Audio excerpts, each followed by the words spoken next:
Hello and welcome to Prototech's Mastercam 2026 Rollout. My name is Eric, a member of the support team at Prototech, and in this video series we'll be taking a look at the new enhancements found in Mastercam 2026.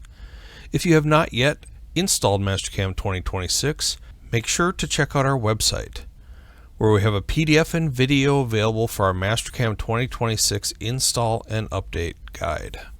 Prototech's Mastercam 2026 rollouts will be broken into 4 sections. In this video, we'll take a look at Section 4, Mill-Turn Lathe Enhancements found in Mastercam 2026.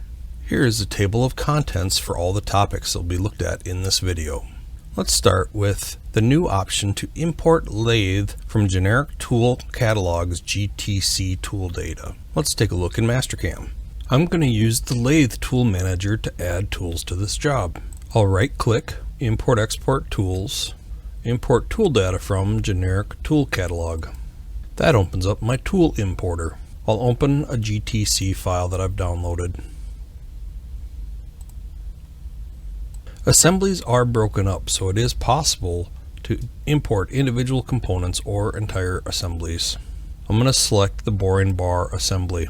I'm going to click Validate to make sure there's good data for Mastercam to work with. The tool received green checks. That means the data can be used. I can now choose to save this tool to my part. I'll close the importer. I'll edit this tool. I now have a 3D tool all set up. I may want to go edit its cutting parameters. This should make creating lathe tool libraries much simpler. Let's take a quick look at how to download a GTC generic tool catalog from Sandvik. I'm on Sandvik's main website. I'm going to select Turning Tools. Here I can apply some filters. Let's look for Capto C6.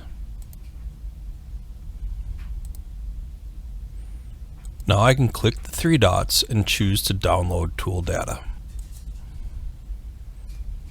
Select the tools you want to download and choose Download Tool Data. You do need to be logged in to complete this. I'm going to choose the generic tool catalog, GTC.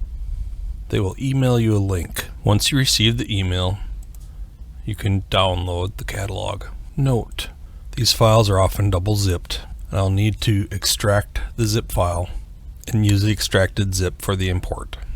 Mastercam 2026 introduces a new lathe center designer. You'll notice that this has a very similar workflow to creating holders in Mastercam 2026. This is available for Mill-Turn users to design both live and stationary centers, which can be mounted in the tailstock or turret. Let's take a look in Mastercam. I want to add a new center to this job. I go into my Lathe Tool Manager and I can right-click and create center. Notice a very similar workflow to the new tool managers in 2026. Taper style and point style drop-down lists describe the center in industry standard terms. Gauge length specifies how much of the center projects from the quill or turret. The center profile is shown as sections in a grid. You can adjust each section. In Mastercam 2026, Mill-Turn programming gains the classic toolpaths that were not originally included in the product. Here's what the menus look like from 24 to 25 and a list of all the added toolpaths. Let's take a look in Mastercam. Now in the Mill-Turn product, on the Milling tab, I gain access to my 2D swept and other wireframe toolpaths and my classic surfacing toolpaths. Let's create a flowline toolpath. They added a setup page to support Mill-Turn.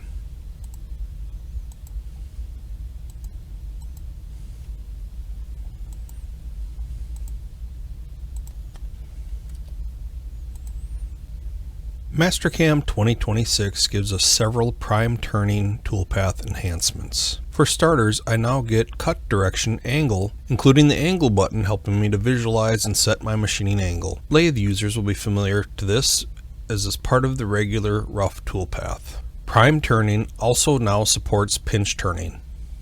Mastercam 2026 also adds graphical planes display for lathe drill. This will align with the functionality found in Mastercam Mill. The turning drill toolpaths now have the options to display the graphical depth planes, making it easier to visualize what is going to happen and giving you options for editing the depths on the screen. There is also an improved workflow for setting tool projections in Mill-Turn in Mastercam 2026. Let's take a look in Mastercam. I'm going to edit Tool 1's projection in the Tool Setup Manager. I'm going to right click on Tool 1 and set projection length. In the past, I've always set the length from the back of the tool. New in Mastercam 2026, I can edit the axes, similar to other Gnomon functions. This allows me to click on the dot and set it to the top of the part, and click on the arrow and set it to the tip of the tool.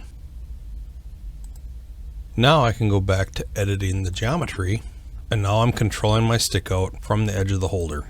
For our last topic, Mastercam 2026 introduces support for saving and loading parameters and turning toolpaths similar to what we see in the milling toolpaths. Let's take a look in Mastercam. Let's create a roughing operation.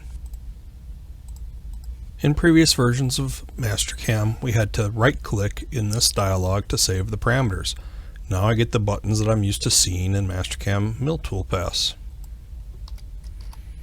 I can now adjust the settings the way I like them and save to defaults. I now also gain access to custom defaults similar to my milling toolpaths, so I can save several different scenarios.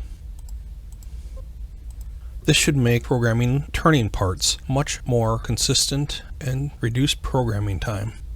This concludes the fourth and final installment of Prototech's Mastercam 2026 Rollout series. If you haven't already, make sure to check out the other 3 videos and our other videos on our YouTube channel. Thanks for watching.